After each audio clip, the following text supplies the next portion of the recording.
Gonaïves, placée sous le haut patronage de la Saint-Charles, célébrée tous les 4 novembre, à l'instar de Carrefour, est l'une des villes les plus anciennes d'Haïti. Elle est fondée au tout début du XVe siècle. Elle s'était déjà rendue célèbre de l'arrestation à l'embarcation de Toussaint Louverture pour l'exil en 1802.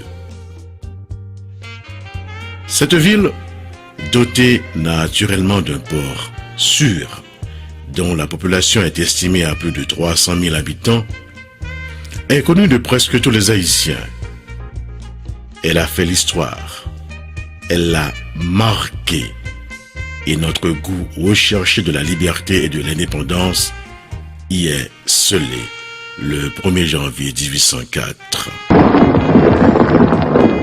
Un jour à jamais oublié dans notre histoire de peuple, quand Dessalines, le premier jour du premier mois d'une nouvelle année, éleva à Gonaïves toute Haïti tout entière au rang des nations libres et indépendantes. Si aujourd'hui la ville des Gonaïves n'attire pas une forte présence touristique, il faut directement attribuer ce manque à gagner aux anciens dirigeants.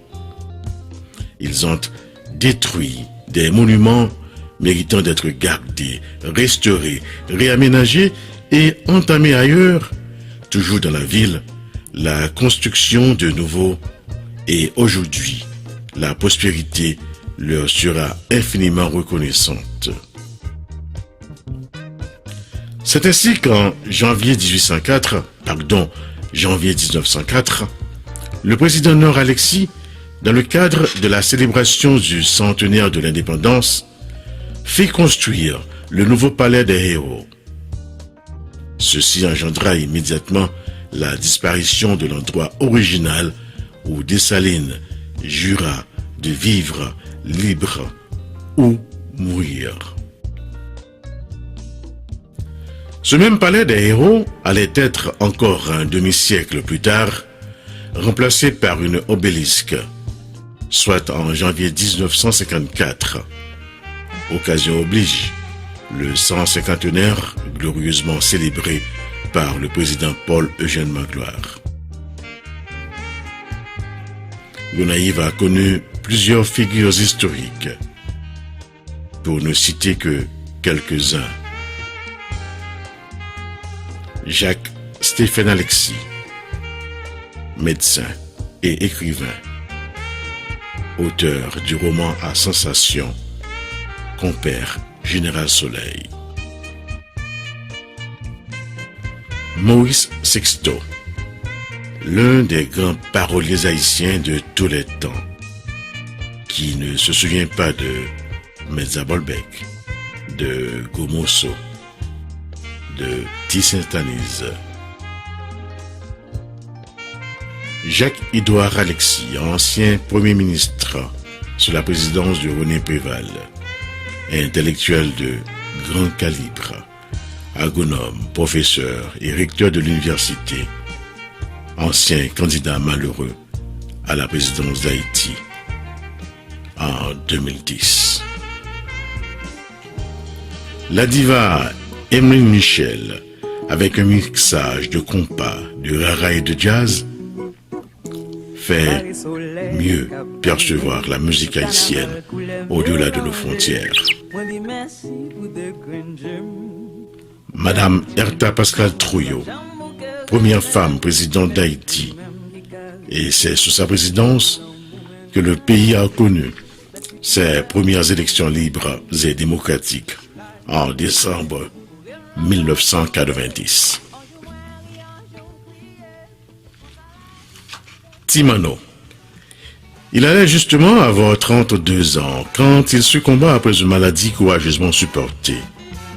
Antoine Rossini Jean-Baptiste, dit Timano, est né à Gonaïves le 1er juin 1953. Il fut l'un des chanteurs les plus connus à travers tout Haïti. Timidement dès son jeune âge, avec les diables du rythme de ses mares, il débuta une carrière musicale qui le conduit notamment à Boston avec le Volo Volo et les Astros de New York.